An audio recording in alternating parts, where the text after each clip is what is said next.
La première chose que vous devez faire est d'ouvrir OBS, et je vais supposer que vous avez déjà téléchargé et installé OBS, et que vous voulez juste le configurer pour l'enregistrer à l'écran. Donc, comme vous pouvez le voir ici, je vous recommande de sélectionner une toute nouvelle scène vide, vous n'en avez probablement qu'une, et j'irai ajouter quelques sources plus tard. Mais la première chose que nous devons faire est de venir en bas à droite et d'aller appuyer sur les paramètres comme ceci. Ensuite, pour les raisons générales, vous n'avez pas besoin de changer cela, allez sur le côté gauche et appuyez sur la sortie, vous n'avez pas besoin de regarder dans le flux car c'est pour la diffusion en direct, et entrez ici. Ensuite, ce que je recommande de faire, c'est de sélectionner le mode de sortie pour qu'il soit simple parce que le mode avancé, on n'en a pas vraiment besoin. Si c'est juste pour faire un enregistrement d'écran basique, un simple suffira. Ensuite, passons à l'enregistrement. Cette partie supérieure sert au streaming en direct. Il faut d'abord choisir un chemin d'enregistrement. C'est là que le fichier sera enregistré. Là, je l'ai enregistré dans mon dossier d'enregistrement de flux. Mais vous pouvez choisir l'emplacement qui vous convient. Ensuite, vous pouvez choisir un enregistrement d'écran.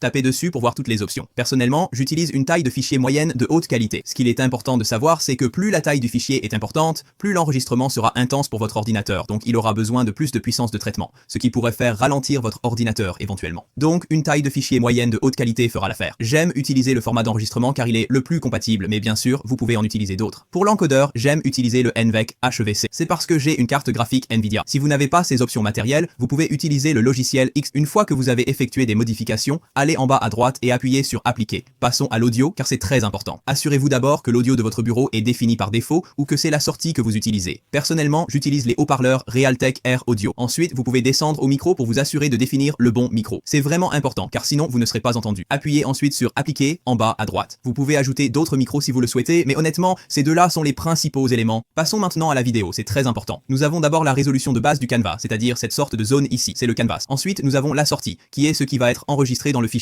Donc, j'ai réglé le mien sur 1440 parce que j'ai un moniteur de 1440p, mais une résolution de 1080p conviendra à la plupart des gens, vous pouvez donc la régler ainsi. Si vous avez défini différentes résolutions, vous pouvez utiliser un filtre de réduction d'échelle, mais ce n'est pas très important. Puis, pour les images par seconde, si vous ne savez pas ce que cela signifie, c'est essentiellement le nombre d'images par seconde, et cela va déterminer la fluidité de votre vidéo. Donc, si votre ordinateur est assez puissant, je vous recommande vivement d'utiliser 60 images par seconde. Mais si c'est un ordinateur moins puissant, utilisez 30, c'est bien. La plupart des choses sont enregistrées en 30 images par seconde, mais 60 les rend un peu plus fluides. Ensuite, passez aux touches de raccourci. Elles sont très utiles. J'aime utiliser F12 comme touche de raccourci de démarrage et d'arrêt de l'enregistrement. Ainsi, lorsque j'appuie sur F12, l'enregistrement démarre, et lorsque j'appuie à nouveau, il s'arrête. Donc oui, et puis revenez du côté gauche et allez cliquer sur avancer, et pour être honnête, je ne modifie pas vraiment les paramètres avancés, puis tout ce que vous avez à faire est d'aller en bas à gauche et d'appuyer sur appliquer comme ça, et tout est maintenant sauvegardé. Alors, maintenant que nous avons réglé les paramètres, passons réellement à l'enregistrement. Donc, la première chose que nous devons faire est d'ajouter une source pour que ce soit quelque chose comme votre écran d'ordinateur, ou une webcam, ou quelque chose comme ça. Pour ce faire, appuyez sur le bouton « Ajouter une source en bas à gauche », comme ça, puis choisissez où vous voulez aller et ajouter. Personnellement, j'aime juste ajouter un affichage entier, mais vous pourriez ajouter un jeu capture, ou même une capture de fenêtre en bas pour une fenêtre spécifique.